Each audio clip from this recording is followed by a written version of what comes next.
Tara, samahan niyo kami mag-ubos ng bonus ni Mister. Ayan nga at giyak na giyak nga dyan ang bunso ko. Habang kami nga ni Mister wala pang ligo.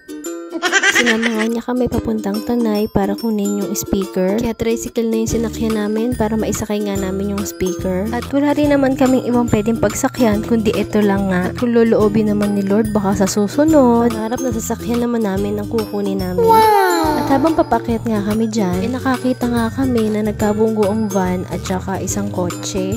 Kaya para sa mga nagbabiyahe, ingat po tayo palagi at i-condition po natin yung mga sasakyan natin. Samahan na rin natin ng prayer bago bumiyahe. At ganyan nga ang itsura namin sa loob ng tricycle. Yung bunso ko nga naghahanap na nga ng dede. At speaking o pag-iingat, yung mister ko nga mahilig pang umubertake sa malalaking sasakyan. Feeling niya yata nakasingle pa rin siya. Dahil nga sa mabilis sa pagpapatakbo ni mister, ang bilis nga lang din namin nakarating. Wala pa nga yatang isang oras, nakarating na rin kami ng Tanay.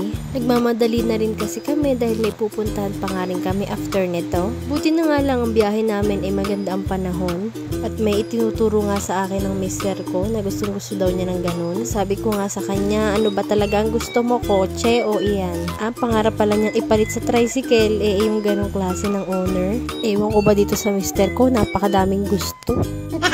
At paikot-ikot na nga kami dyan dahil ang hirap din maghanap ng parking. Buti na nga lang at nakakita rin kami sa may mismong harapan. Sa totoo lang napakadami namang mabibili ng speaker dun sa may amin. Pero pag ang mister ko talaga naghanap ng gusto niya, lahat pagtatanungan niya at aalamin niya kung saan siya mas makakamura. Nakapasok na nga kami sa loob at tinitingnan niya na nga yung gustong-gusto niyang speaker.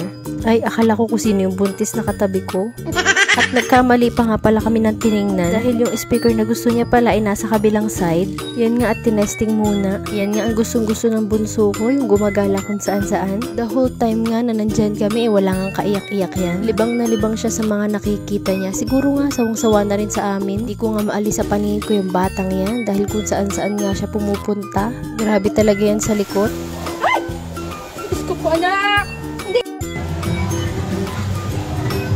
Ganyan talaga kapag malikot ang anak. At kumain na nga muna kami bago kami umuwi. Lumipat pa nga kami ng upuan dahil gusto nga ni mister yung may malambot na upuan. Paglipat nga namin doon, nandun pa nga yung pinagkainan ng mga dating umupo. Meron pang slice ng pizza na buo pa siya as in wala pa siyang kagat. Sa bilis nga ng kamay ng anak ko nakuha na agad. At antok na antok nga dyan si mister. Maya-maya nga lang dumating na yung pagkain namin. After nga namin kumain umuwi na rin kami. Dahil excited na nga si mister mag-video okay. Naku, napakalaking bagay talaga nitong tricycle namin. At pagdating nga namin sa bahay, nag-set up na nga siya ng speaker. Ang naging problema nga lang ay nabili naming amplifier. O siya, dito na lang muna. Bye! See you in my next video!